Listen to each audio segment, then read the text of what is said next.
오늘은 에스겔서 보겠습니다. 에스겔서 28장 1절과 2절만 읽어보겠습니다.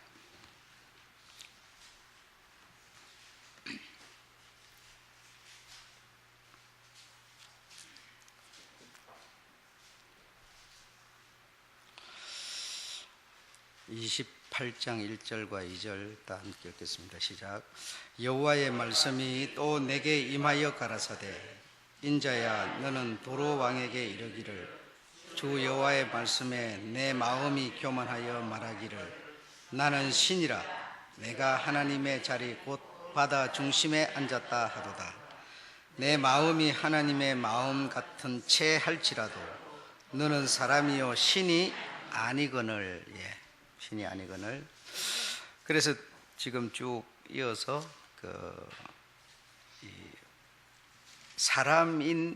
사람이면서 신이라고 하는 두로 왕의 어떤 관계된 내용을 쭉 28장에서 말씀하고 있습니다.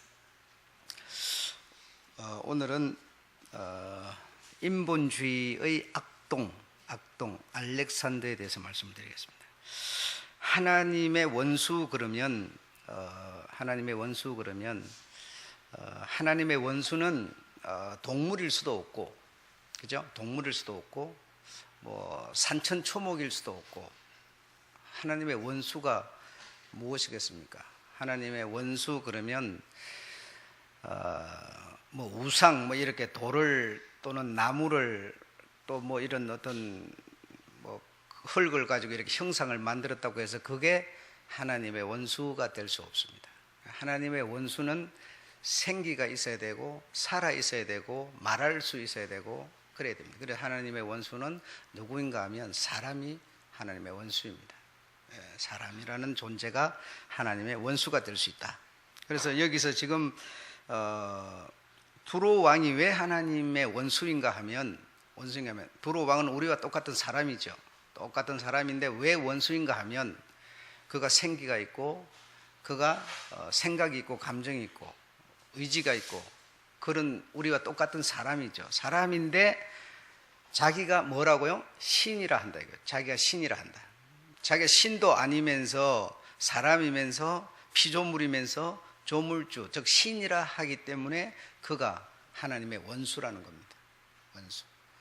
그래서 만약에 우리도 마찬가지로 그래 왜 두로 왕이 하나님의 원수인가 하면 인간이면서 신이라고 한다. 다시 말해 그래 인본주의다. 인간이 신이다. 인간이 신이 될 수 있다. 이렇게 말하는 거죠. 이 두로 왕이. 그러니까 우리도 만약에 내가 다 할 수 있다. 내가 할 수 있다는 것은 다른 말로 내가 신이다라는 뜻입니다. 신이 아닌 존재는 다 할 수가 없습니다. 다 할 수도 없을 뿐더러 신이 될 수도 없습니다. 그런데 피조물이 신이다 이렇게 말해요. 내가 다 할 수 있다 이렇게 말하는 거예요. 그래서 그런 사람이 하나님의 원수이다 이겁니다. 원수. 그러니까 우리 예를 생각할 때 하나님의 원수 그러면 우리가 뭐가 원수냐? 몰라요. 원수 우상이라니까 이렇게 돌멩이를 갖고 이렇게 형상을 만들어 놓은 게 원수인가? 그게 무슨 생기가 없는 게 무슨 원수가 되겠어요? 그렇잖아요. 말할 줄도 모르고 생각도 없고 감정도 없는 것이 원수가 될 수 있습니까? 그렇잖아요. 그러니까 하나님의 원수 그러면 사람이 원수입니다. 동물도 원수가 아니에요. 동물도 사람처럼 그가 생존할 수가 없기 때문에 동물도 하나님의 원수가 아니고 사람이 하나님의 원수이다.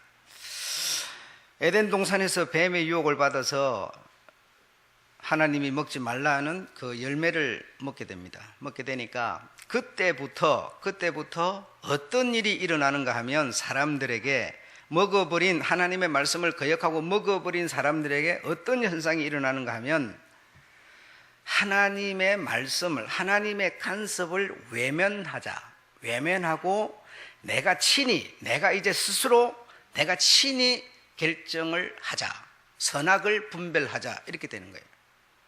그래서 그때부터 하나님의 뜻을 어긴 그때부터 이 사람들은 결정권을 하나님이 갖는 게 아니라 자신이 갖는 거죠.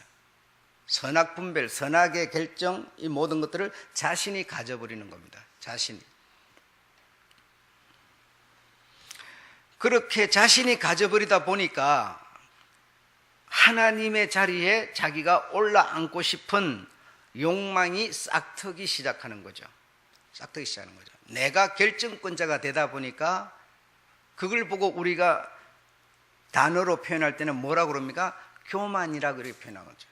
내가 결정권을 가지게 되다 보니까, 선악을 판단할 수 있는 결정권을 갖게 되다 보니까 가장 높은 자리에 내가 앉고 싶다라고 하는 욕망이 싹을 튼다. 그걸 보고 우리가 뭐라 하냐면 교만이라고 말하는 거죠. 그래서 이 두로 왕은 교만하여 말하기를 나는 신이라 이렇게 한다. 신이라.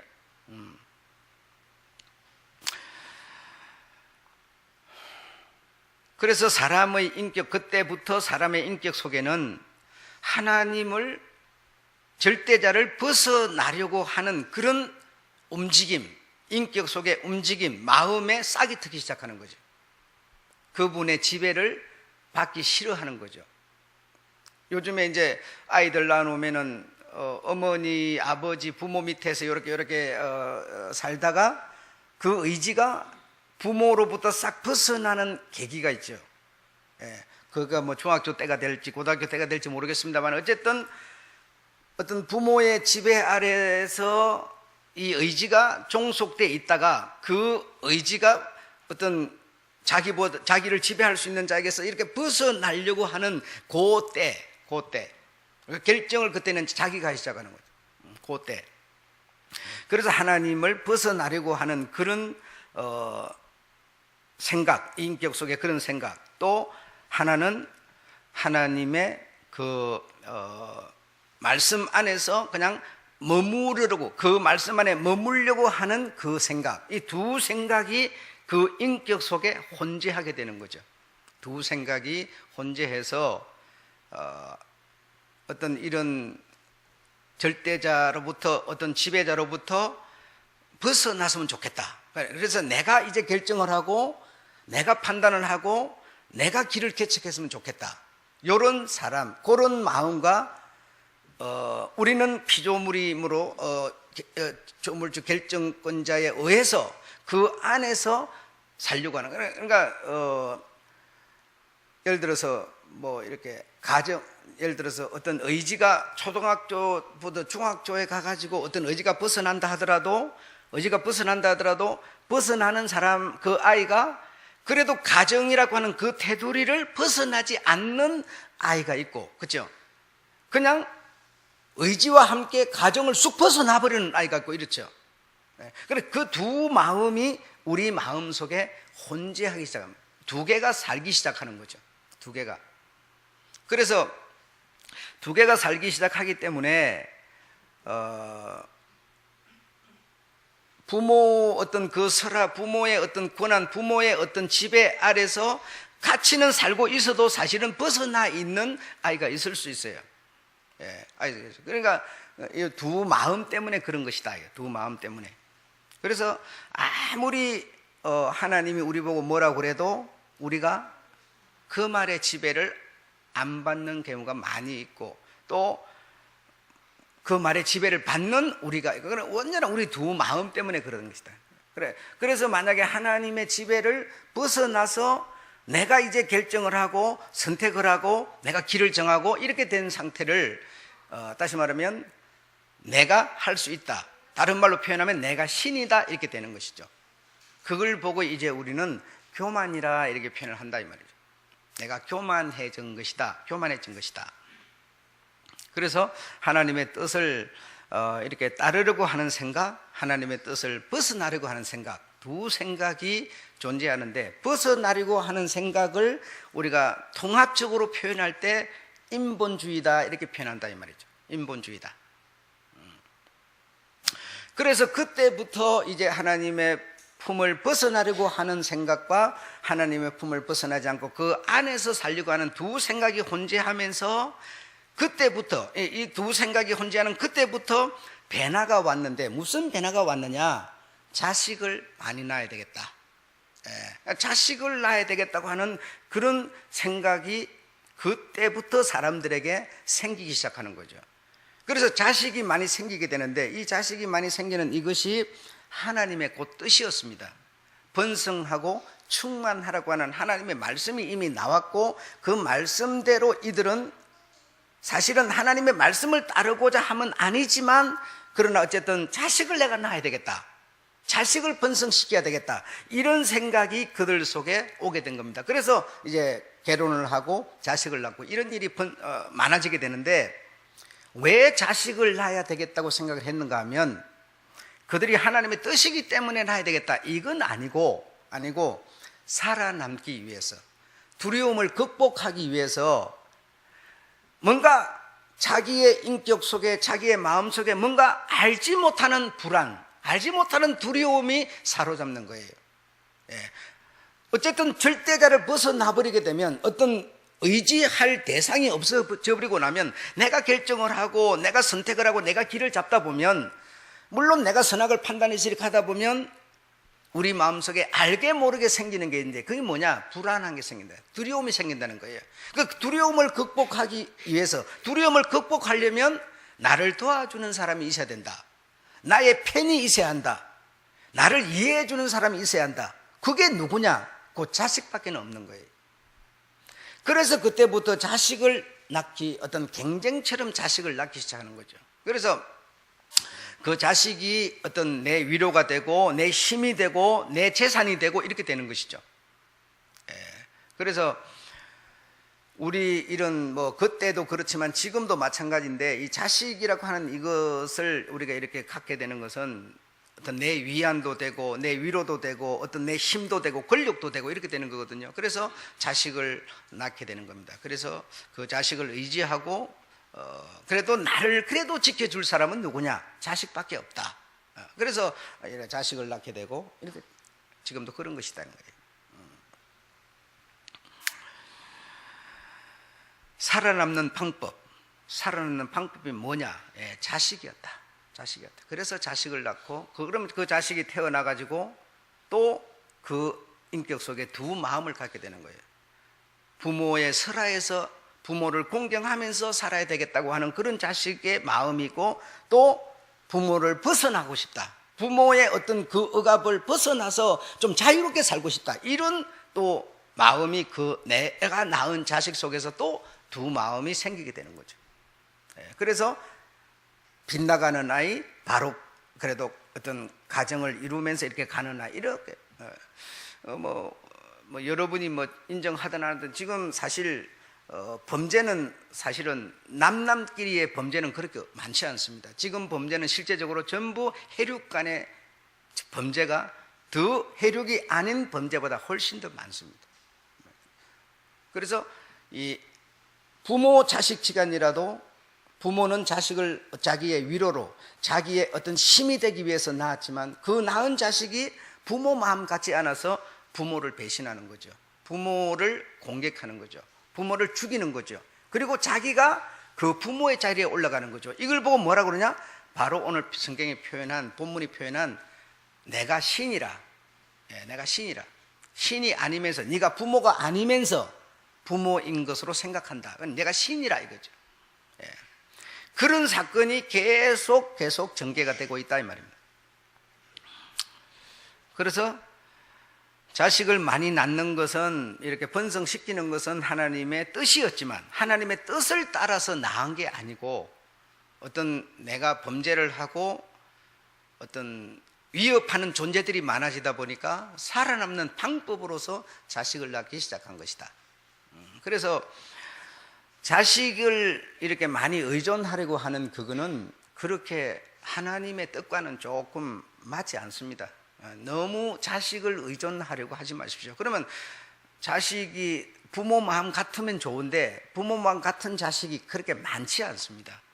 내 자식이 운 좋게, 정말 운 좋게 그런 자식이면 다행이지만, 그렇지 않은 자식일 가능성이, 왜? 사람의 인격 속에는 어차피 두 마음이 혼재하고 있기 때문에. 그래서 너무 의존하려고 하는 것은 그렇게 많은 배신을 당할 수 있는 그런 문제가 될 수 있다.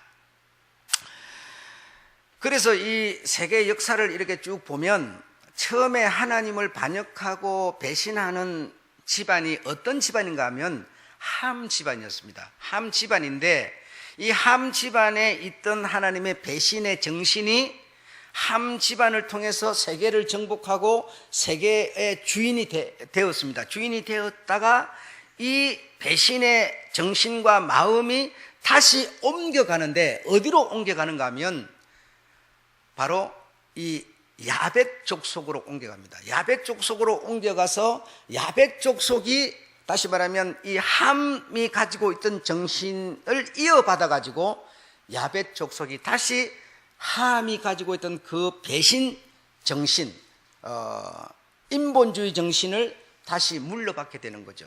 물려받아서 함의 배신 정신이 야벳의 배신 정신으로 옮겨가게 되는 겁니다. 이 어떤 이 역사의 흐름이 그렇게 옮겨가는 것이죠. 그래서 함 집안에 여러분이 쭉 들으셔서 알지만 함 집안에 하나님을 배신하는 정신, 그 배신자가 함 집안에 여러분이 바벨탑의 건설자 누구였습니까? 니무롯이었죠. 그가 바로 함의 첫째 아들 구스의 자식으로서 이 힘이 세고 어떤 싸움을 잘하고 하는 이런 사람이었는데 이 사람이 바벨탑을 쌓았습니다. 바벨탑을 왜 쌓았느냐? 흩어짐을 면하자. 하늘 꼭대기까지 이 탑을 쌓아서 우리가 흩어짐을 면하자. 우리가 이제 스스로 결정을 하고 우리가 스스로 살 수 있는 길을 만들어내자 해서 바벨탑을 쌓은 것이죠. 네. 그래서 하나님께서 그 바벨탑을 흩으시고 했지만 그래도 그 반역 정신은 이 바벨탑을 쌓은 니무롯이 갖고 있는 그 반역 정신은 원래 누구의 정신인가 하면 가나안의 정신이었습니다. 가나안의 정신, 가나안의 반역이라고 하는 것은 뭔가 하면 자식이 부모를 올라서는 게 반역이었습니다. 가나안이 하나님을 배신하고 하나님 위에 올라서는 것이, 다시 말하면 자식이 부모 위에 올라서는 것이, 다시 말하면 사람이 하나님 위에 올라서는 그런 것이었죠. 그래서 가나안에는 바알신이 있었는데 바알신은 뭡니까? 자식이 아비 아세라를 죽이고 아세라 자리에 올라가는 것이 바알신이죠. 그래서 이 가나안의 정신은 다시 말하면 바알 정신입니다. 바알 정신은 자식이 아비를 죽이고 아비 자리에 올라가는 것이 바알 정신이죠. 이걸 다시 말하면 인간이 신의 자리에 올라가는 정신이라는 겁니다. 그래서 이 함 집안의 정신 자체가 전부 반역 정신, 배신 정치였습니다. 그래서 자식이 언제나 아비 자리에 올라가서 아버지를 몰아내고 자기가 또 왕이 되고 아비 자리에서 어떤 권세를 누리고 이런 정치로 계속 이어가는 정치가 가나안 정치, 배신 정치였다 이겁니다. 그래서 가나안의 가장 배신 정치의 우두머리가 오늘 본문에 나오는 두로 왕이다. 두로 왕, 그는 사람이면서 네가 사람이면서 신이라 하거늘 신이 아니면서 신이라 한다. 그래서 사람이면서 신의 자리로 올라간다 이거죠. 신의 자리로 올라간다. 그래서 이 가나안 배신 정치, 이 배신의 어떤 정신은 두 가지를 얘기를 하는데 무슨 얘기를 하는가 하면 첫 번째로는 사람이 신이다.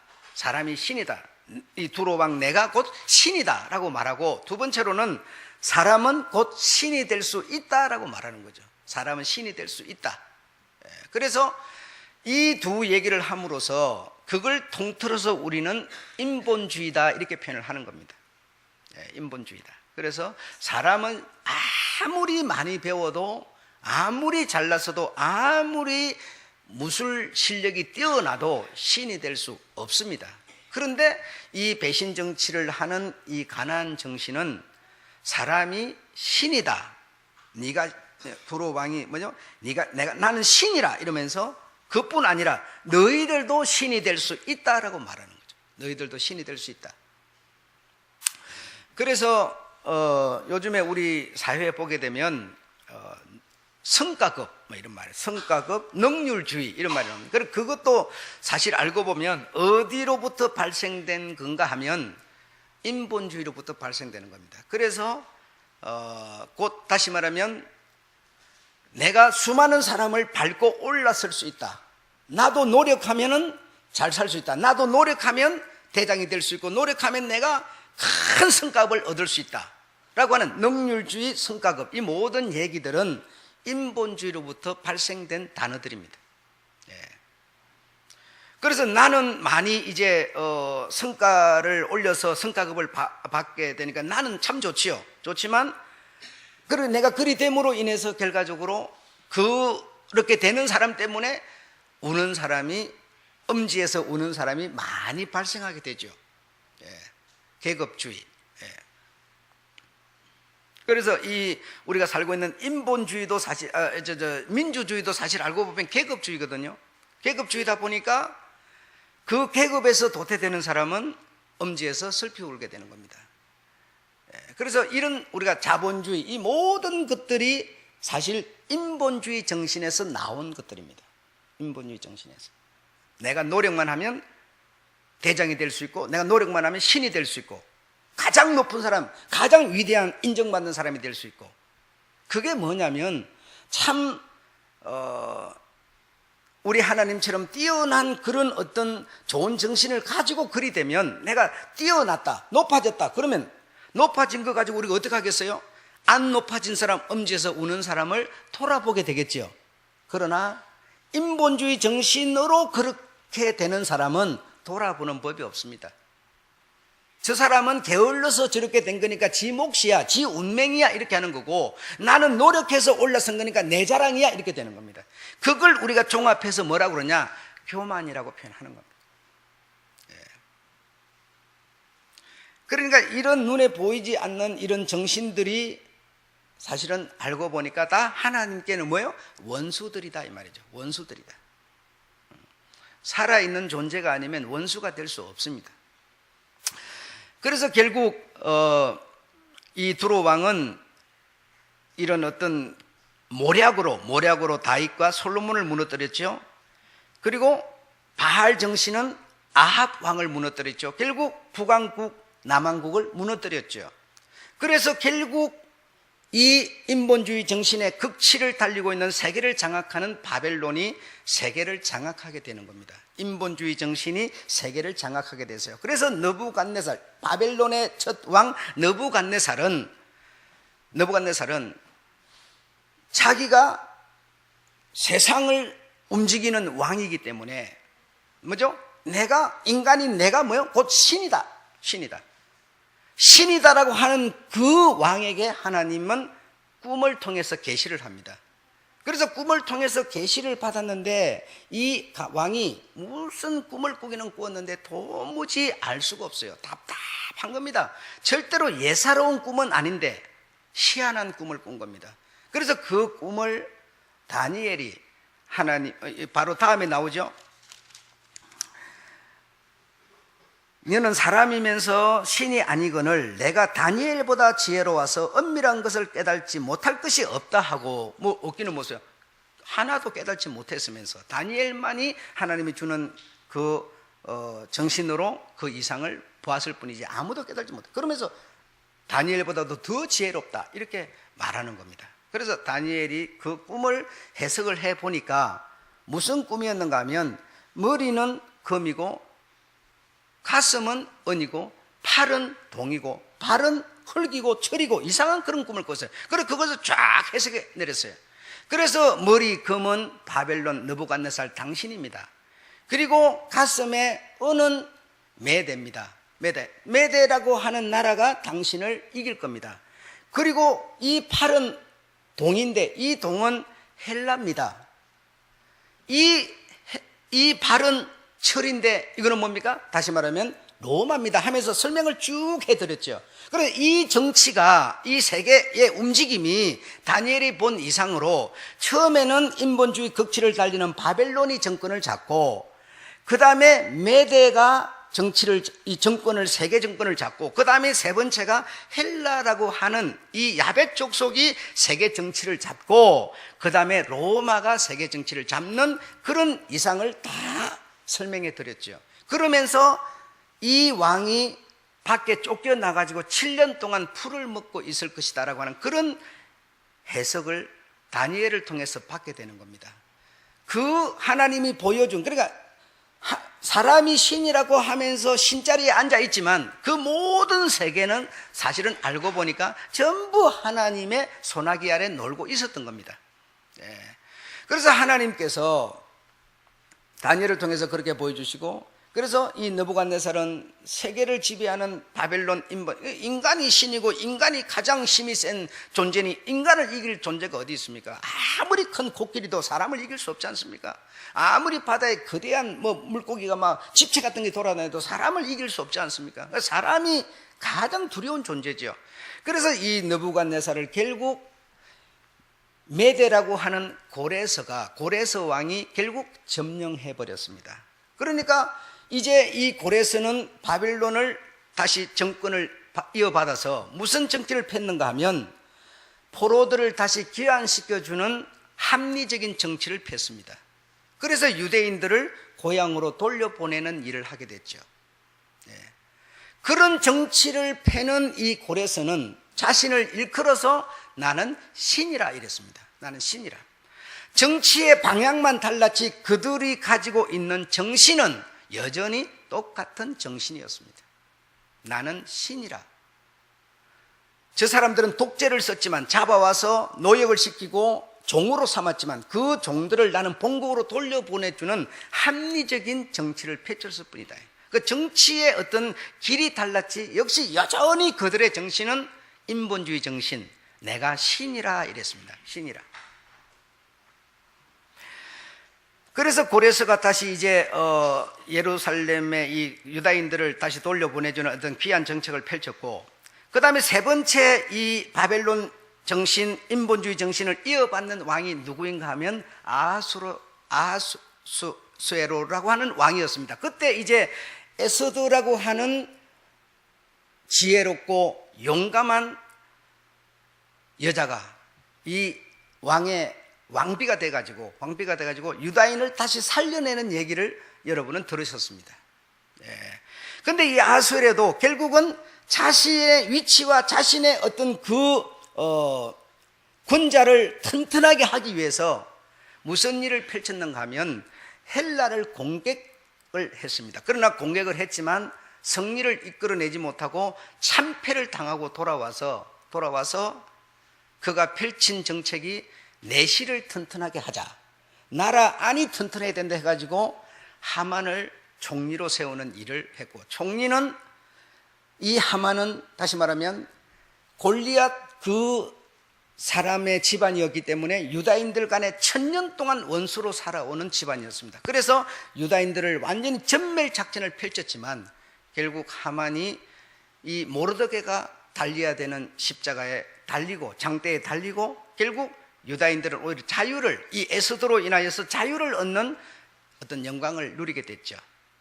그래 아하수에로, 고레서, 또 느부갓네살, 이 바벨론을 장악한 이들의 그 중심 정신은 뭐냐? 전부 다 왕은 바뀌었지만 전부 정신은 인본주의 정신이었다 이겁니다. 인본주의 정신은 뭐라고요? 내가 신이다, 너희도 신이 될 수 있다, 이렇게 말하는 거다 이겁니다. 그러니까 하나님 쪽에서 보면 뭡니까? 전부 하나님과 뭐예요? 원수라는 거죠. 원수.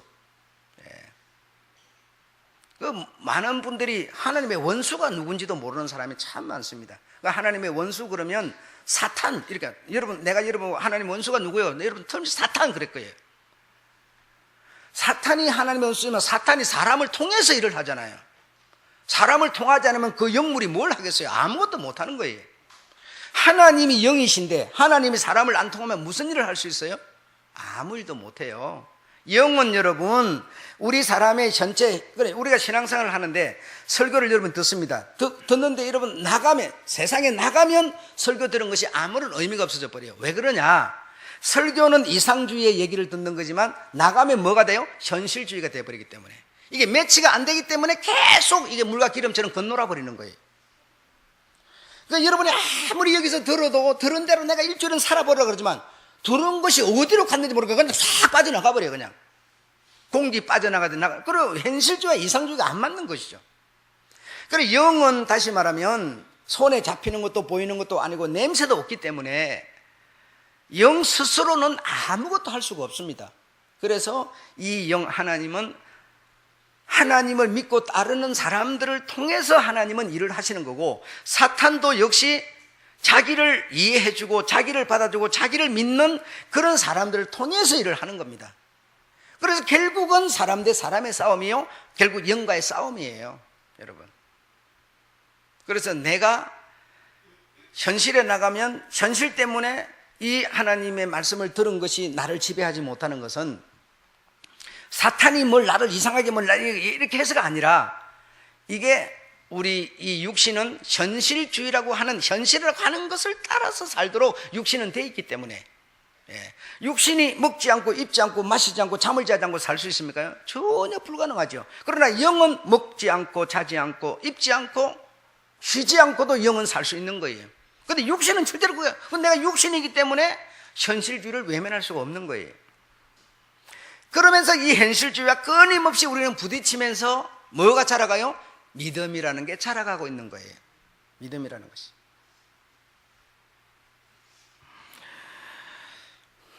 그래서 아하수에로 왕은 자신을 높이려고 헬라를 침공했지만 결국 이기지 못하고 패전하였습니다. 이 일이 있고 나서 11년 후 456년에 침실에서 아하수에로 왕은 암살이 되었습니다. 암살이 되었는데 그 암살을 누가 했느냐라고 하는 얘기는 결론을 내리지 못하고 그저 역사 속에 묻혀버렸습니다. 그런데 오늘 주제가 되는 이 알렉산더, 다시 말하면 인본주의의 악동, 가장 힘이 센 자, 악동은 바로 이 알렉산더인데, BC 356년에 이 마케도니아 페라 필립 2세와 에피루스의 엄녀 올림푸스가 결혼을 해서 아이를 낳았는데 알렉산더를 낳게 되는 겁니다. 알렉산더를 낳았고, 이 알렉산더가 이제 필립 2세가 이 자기가 낳은 아들을 세계를 지배하는 영웅으로 키워야 되겠다 해서 담임 가정교사, 이 알렉산더를 교육할 수 있는 담임, 다시 말하면 가정교사를 붙여줬는데 누구를 붙여줬느냐? 아리스토텔레스를 붙여줬습니다. 아리스토텔레스는 어떤 사람이냐? 플라톤으로부터 인본주의 정신을 이어받은 사람. 아리스토텔레스는 완벽하게 인본주의자인 아리스토텔레스가 바로 알렉산더의 가정교사가 되었습니다. 그래서 가정교사가 됐으니 알렉산더는 다 자연히 인본주의자로 자랄 수밖에 없었던 것이죠. 그래서 그때부터 이 함 집안이 세계를 장악하고 있던 하나님의 원수 정신이 함 집안에서 머무르고 있던 것이 이 필립 2세로 말미암아 그리스, 다시 말하면 야벳 세계로 넘어가게 됩니다. 그래서 야벳 세계로 넘어가서 결국 이 인본주의 극치를 달리는 아리스토텔레스로부터 교육을 받은 이 알렉산더가 결국은 세계를 다시 장악하는 역사는 바뀌게 되어버렸습니다. 그래서 이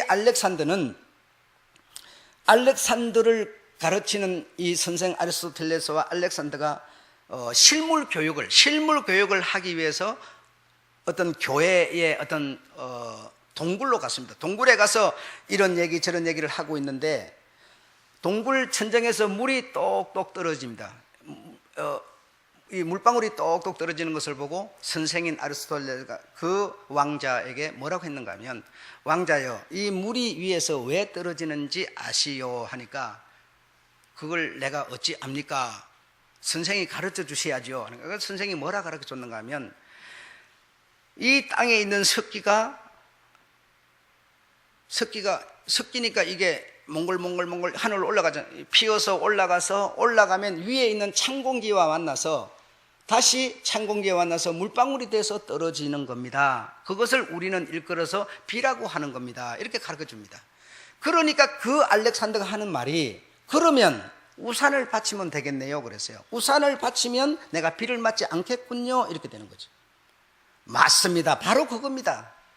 그래서 비가 하늘에서 습기가 올라가는 것을 사람이 막을 수 없지만, 그러나 이 하늘의 찬공기가 나서 비로 내리는 것은 사람이 막을 수 있습니다. 그러므로 사람은 못할 일이 없습니다라고 알려주는 거죠. 그 우산을 만들면 자연히 비를 피할 수 있고, 집을 지으면 자연히 내가 편안하게 살 수 있고 하면서 사람은 못할 게 없습니다. 다시 말하면 사람은 모든 것을 할 수 있습니다. 사람이 만물의 영장이고, 사람이 세계를 지배할 수도 있고, 사람이 세계의 주인이 될 수 있고, 사람이 곧 하나님입니다라고 일러주게 되는 거죠. 그러니까 그런 교육을 받은 이 알렉산더는 자연히 인본주의 정신을 가지고, 인본주의 정신의 원조로 가보니까 어디였어요? 예, 가나안이었어요. 가나안 무슨 정치? 배신 정치. 그렇죠? 이 정신이 인본주의 정신인데, 이것이 알렉산더의 머리부터 발끝까지 전부가 이 악동으로 배낸 겁니다. 그래서 이 올림푸스라고 하는 요 여자와 이 알렉산더가 둘이가 합작으로 해가지고 아비 필립 2세를 암살을 시켰습니다. 그렇게 사학자는 기록을 해놨는데, 사실은 이 아버지를 죽인, 암살시킨 사람이 누구인지는, 알렉산더 왕인데 왕을 능가해서 누가 기록을 남겨놓을 수 있겠습니까? 그러나 그런 추정하에서 어미와 자식이 아비를 몰아내고 이 알렉산더 아비의 자리에 올라가서 왕이 됐다. 이거는 누구의 모습입니까? 누구의 답습입니까? 가나안의 답습이었죠. 바알의 답습이었죠. 예. 그래서 이 알렉산더는 이 헬라권에 있는 모든 사람들, 이 감독들을 불러 모았습니다. 고린도로 불러 모아놓고 회의를 했습니다. 다시 말하면 오늘날 유럽 조직, 시비 조직이 있지 않습니까? 그것처럼 고린도의 이 헬라권의 이 감독들을 다 불러 모아놓고 우리가 협력을 해야 됩니다. 협력을 해서 저 모든 세계를 우리가 장악해야 됩니다. 이런 연설을 알렉산더가 펼치게 되니까 그 모인 모든 감독들이 이 알렉산더를 이 유럽을 통솔하는 통솔자로 인준을 해주게 되죠. 인준을 해주게 되니까 이 헬라권에 있는 그 각 어떤 나라들의 군사들을 다 모아가지고 온 세계를 점령을 하기 시작하는 겁니다. 그래서 점령을 한 나라마다 가서 도시 이름을 뭐라고 지어 놓느냐? 전부 알렉산드리아 하면서 다시 말해 이런 도시를 70개를 세웠습니다. 그래서 온 세계가 알렉산더, 이 인본주의 극치를 달리는 알렉산더에게 유럽 전 세계와 유럽이 아닌 아시아권 전부가 애굽, 가나안 할 것 없이 전부가 다 알렉산더의 손에 넘어갔습니다. 그래서 아라비아와 이 인도와 이런 쪽을 다 원정을 가서 돌아오는 길에 열병으로 알렉산더가 죽었습니다. 죽는데 나이가 몇 살인가 하면 33세. 예수님이 죽는 그 달에 33세에 예수님이 죽은 그 달에 이 알렉산더가 죽었습니다. 그래서 유럽 전체를 또는 이 세계 전체를 다시 말하면 인본주의 정신으로 완전히 색깔을 변하게 바꾸어버린 사람이 바로 최고의 선생이 플라톤의 교육을 받은 아리스토텔레스의 교육을 받은 이 알렉산더가 인본주의의 지주들이었습니다.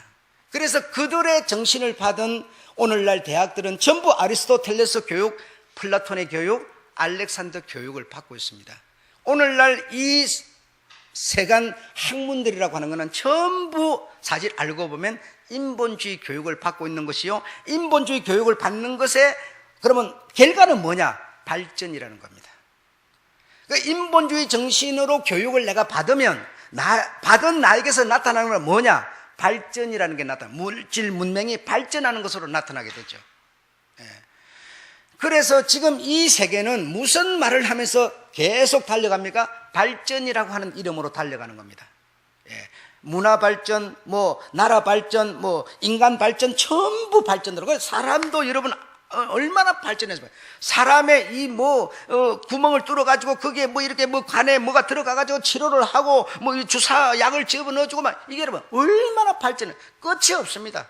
집을 짓는 것도 공법이 옛날보다 훨씬 좋아졌죠. 모든 게 그냥 앉아서 이 컴퓨터로 따닥따닥 두드리면 그냥 날아가던 위성이 폭발을 해버리고 두드리면 또 나사가 부르륵 조져가지고 고쳐지고 상상을 할 수 없는 발전을 이 발전을 낳은 것이 뭐가 낳느냐? 인본주의가 낳은 겁니다, 여러분. 여러분 이렇게 발전을 계속 발전을 해서 계속 돌다 보면 마저 뭐겠어요? 펑 터지는 뻔한 것 같습니다. 여러분 풍선 속에 바람을 계속 집어넣어 보세요. 더 커질 거야, 더 커질 거야, 더 커질 거야. 발전은 커진다는 겁니다. 내가 능률급으로 성과급으로 더 커진다는 겁니다. 요만한 집에서 요만한 집으로, 요만한 자동차에서 요만한 계속 발전이에요. 그렇게 발전되면 우리의 마지막은 뭡니까? 더 이상 나아갈 데가 없어요. 하나님 이상을 발전해 갈 수가 없어요. 그래서 결국은 풍선처럼 터져버리는 것이 바로 베드로 후서의 얘기입니다. 이 우주가 종이축이 말리는 것처럼 부드러운 종이에 불이 붙어서 훅 타버리는 것처럼 이 우주가 그렇게 타버릴 날이 있다. 그때까지는 인본주의 정신을 가진 사람들은 계속 발전입니다. 그래서 우리 한국 사람들 빨리빨리 문화, 빨리빨리가 좋은 점도 있지만 빨리빨리가 뭔가 발전을 말하는 거죠. 더 커자, 성장하자는 겁니다. 발전이지만 그러나 빨리빨리가 아니라 느긋하고 느린 것도 거기도 얼마든지 좋은 장점들이 많이 있습니다. 꼭 빨리만 좋은 게 아닙니다. 여러분 여자는 사실 인정을 받지 못했지만 이제 여자도 남자를 앞서가는 인정을 받기 시작. 이게 뭡니까? 발전입니다. 옛날처럼 있었으면 여자는 그냥 맨날 남자 밑에 있어요. 그러나 여자가 남자보다 앞서가 대통령이 됐다. 이게 뭐냐? 발전이거든요. 이 끊임없는 발전은 누가 좋아하는 거냐? 우리 인본주의 정신을 가진 우리 육체들이 좋아하는 거고, 영은 시간도 없고 발전도 없기 때문에 영은 어제나 오늘은 동일한 거예요. 영은 발전이 없는 거예요. 그래서 발전은 육체만 가지고 육체만 좋아하는 정신, 육체는 언제나 위에 올라서야 되고 발전해야 되니까, 저를 죽여야만 내가 올라서니까 배신 정치로 가는 것이 발전 정치입니다. 인본주의 정치입니다. 그래서 오늘 범죄들도 여러분 알고 보면 전부가 다 이 인본주의 정신 때문에 생겨나는 범죄들이죠. 지금 영국 같은 데도 여러분 이 유럽 연합에서 이 탈퇴한다 이런 거 여러분 얘기 들으셨죠? 그 탈퇴를 왜 하는가 하면 영국이 발전을 하는 겁니다. 계속 발전이 돼 가는 거예요. 왜 발전이 되느냐? 엥겔법이라고 하는 게 유럽 연합에 있는데, 유럽 연합의 엥겔법이라는 게 뭐냐면, 저 A라고 하는 나라에서 B라고 하는 영국으로 만약에 이 사람들이 이민을 온다, 이주를 해온다, 그러면 막을 수 없는 법이 엥겔법이에요. 그래서 먹고 살기가 주변 나라들이 어려워지니까 살만한 나라 영국을 계속 찾아드는 거예요. 농민들이, 이런 노무자들이, 어렵게 사는 사람들이 계속 몰려드니까 결국 영국이라고 하는 나라는 돈벌이 해가지고 전부 저 이상한 사람들한테 다 뺏기는 거예요. 그러니까 저 엥겔법에 우리는 지배받고 싶지 않다. 우리는 우리끼리면, 저들만 받아들이면 우리끼리면 기술이 있으면 얼마든지 먹고 살고 잘 사는 나라인데, 저것들이 와가지고 우리가 살기 힘들어진다. 그래서 이 엥겔법에서 지배를 받고 싶지 않다 해서 그들 오는 것을 막기 위해서 탈퇴를 선언했던 것이죠. 이것이 지금 여러분 어디 또 나타나고, 우리나라도 나타나는 것이요, 각 세계에 지금 이런 상황들이, 전상들이 나타나고 있습니다. 이것의 원조가 뭐냐? 전부 발전을 추구해서 내가 먹고 살기 힘드니까 잘 사는 나라에 가서 얹혀갖고 내가 발전하고 싶다는 거예요. 중국에 있는 사람들이 한국에 와가지고 돈벌이 막, 한국 사람들은 8시간만 이렇게 일하려고 그러는데 이 사람들은 밤에 한 3시간, 4시간씩 더 해버려요. 그러면 월급을 한 200만 원, 220, 30만 원씩 타가버리는 거예요. 그러니까 그 사장들이 할 수 없이 시키기는 하지만 뭐라고 그러냐? 돈 우리나라 사람들 좀 있으면 다 뺏길 거라는 거예요. 우리는 힘든 일도 안 하지, 일도 더 안 하려고 그러지, 편하게 살려고 그러지, 저들은 힘든 일 어려운 그러니까 모으는 거예요, 계속. 이게 전부가 사실 알고 보면 인본주의 정신에서 생겨나는 현상들입니다. 인본주의 결국 발전하니까 결국 발전해가 결국 어떻게 돼요? 결국 터져버리는 마지막만 존재할 뿐이죠. 그래서 이런 얘기를 들으면서 정말 우리가 이 신앙을 키운다고 하는 것이 참 이상주의, 감상주의 같지만 그러나 이것이 언젠가는 실상이기 때문에 현실이 되는 날이 있다는 겁니다. 그리고 그때를 우리가 기억하고 바라보면서 오늘의 이 좁은 길을, 인본주의 세상인데 우리가 신을 가지 믿음을 갖고 가니 얼마나 좁은 길을 가는 겁니까? 그 좁은 길을 가는 우리의 길이죠. 다음 시간에 하나님이 더 예리하고 더 무섭고 더 강한 다리, 철의 나라, 이제 이 헬라권의 정치가, 배신 정치가 다시 어디로? 철의 나라로, 철의 나라로 넘어가는 얘기를 하게 될 겁니다. 마치겠습니다.